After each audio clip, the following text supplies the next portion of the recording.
नमस्कार विद्यार्थियों, मैं Suman Maharaj Agrasen Singh public senior secondary school से। मैं आशा करती हूँ कि आप सभी विद्यार्थियों ने अपनी संस्कृत की नोटबुक कंप्लीट कर ली होगी। तो जुलाई टेस्ट के लिए अब रिवीजन के लिए हम लेसन आइए आज पढ़ते हैं। पाठ 5, पंडिता रमाबाई। स्त्री शिक्षा क्षेत्रीय अग्रगण्य पंडिता रमाबाई 1858 तमे ख्रीष्टाब्दे जन्म एलभत। इसके अंदर सबसे पहले हम सलाद के लिए क्या करेंगे, पहले इसको प्रतीक के रूप में लिखेंगे। स्त्री शिक्षा क्षेत्रीय डैश डैश डालेंगे और फिर उसके बाद प्राप्तवती पहले का अंतिम शब्द लिखेंगे। इसके बाद हम प्रसंग के रूप में हम लिखेंगे प्रस्तुत गद्यांश। ये गद्यांश है। गद्यांश हमारी संस्कृत की पाठ्य पुस्तक रुचिरा द्वितीय भाग में, ये पाठ के फ्रंट पेज पर पाठ का ये पुस्तक का नाम दिया गया है, रुचिरा द्वितीय भाग में पंडिता रमाबाई नामक पाठ से लिया गया है। इसके अंतर्गत हम जानेंगे कि पंडिता रमाबाई ने क्या क्या किया और उनके पिता को समाज से किस प्रकार से प्रताड़ना को सहना पड़ा। देखें, स्त्री शिक्षा क्षेत्रीय अग्रगण्या पंडिता रमाबाई 1858 तमे ख्रीष्टाब्दे जन्म एलभत। स्त्री शिक्षा के क्षेत्र में सबसे आगे अग्रगण्य, सबसे आगे गिनी जाने वाली पंडिता रमाबाई का जन्म सन 1858 में हुआ। तस्या पिता अनंत शास्त्री डोंगरे,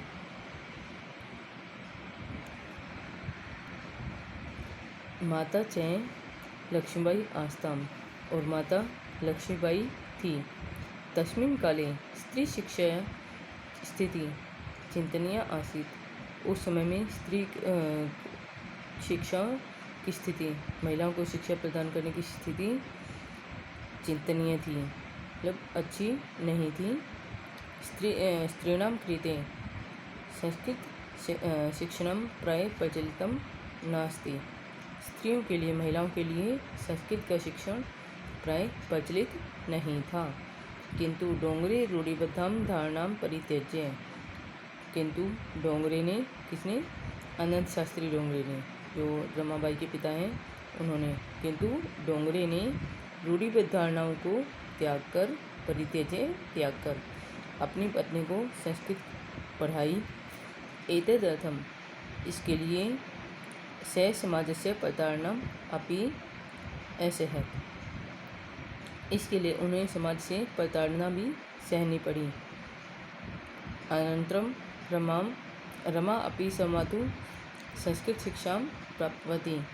इसके बाद में रमा ने भी अपनी माता से संस्कृत की शिक्षा प्राप्त की। इसके भावार्थ के रूप में हम लिखेंगे, डोंगरे ने रूढ़िबद्ध धारणाओं को त्याग कर अपनी पत्नी को संस्कृत पढ़ाई, संस्कृत की शिक्षा दी, जिसके लिए उन्हें समाज से प्रताड़ना भी सहनी पड़ी और समाज से विरोध भी सहना पड़ा। और बाद में रमा ने भी अपनी माता से संस्कृत की शिक्षा प्राप्त की। अब इसके बाद, इस गद्यांश के बाद हमें नोटबुक में हमने किया है दूसरा गद्यांश।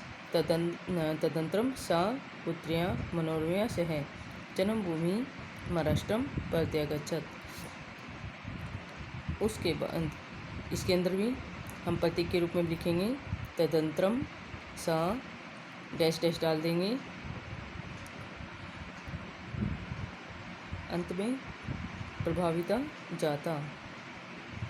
आगे हम प्रसंग के रूप में हम लिखेंगे। उसके अंदर नोटबुक में हमने किया है पूर्ववत, अर्थात पहले जैसा ही, जो हमने पहले गद्यांश में प्रसंग लिखा था वही इसके अंतर्गत आएगा कि प्रस्तुत गद्यांश हमारी संस्कृत की पाठ्य पुस्तक रुचिरा द्वितीय भाग में पंडिता रमाबाई नामक पाठ से लिया गया है।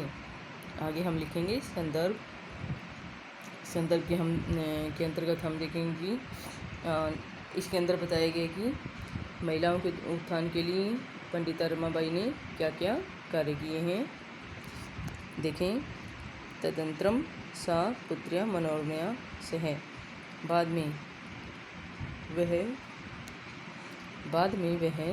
पुत्री मनोरमा के साथ जन्मभूमि महाराष्ट्र लौटी। नारीणां सम्मानाय शिक्षायै च सा स्वकीयं जीवनम् अर्पितवती। नारियों के लिए सम्मान के लिए, नारियों के सम्मान के लिए और शिक्षा के लिए, च शिक्षाएं और शिक्षा के लिए उन्होंने अपना जीवन अर्पित कर दिया। हंटर शिक्षा आयोगस्य समक्षम नारी शिक्षा विषये सा मतं प्रस्तुतवती। हंटर शिक्षा आयोग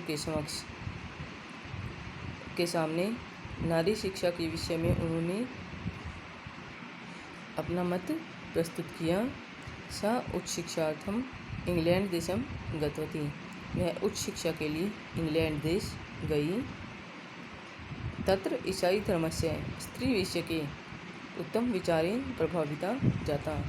वहाँ ईसाई धर्म के स्त्री महिलाओं के विषय में उत्तम विचारों से प्रभावित हुई। इस गद्यांश से अब भावार्थी रूप में हम लिखेंगे कि पंडिता रमाबाई ने महिलाओं के उत्थान के लिए या प्रगति के लिए अनेक कदम उठाए। अब इन दोनों सलाहतों को अपनी रफ नोटबुक में लिखें और याद करें। धन्यवाद।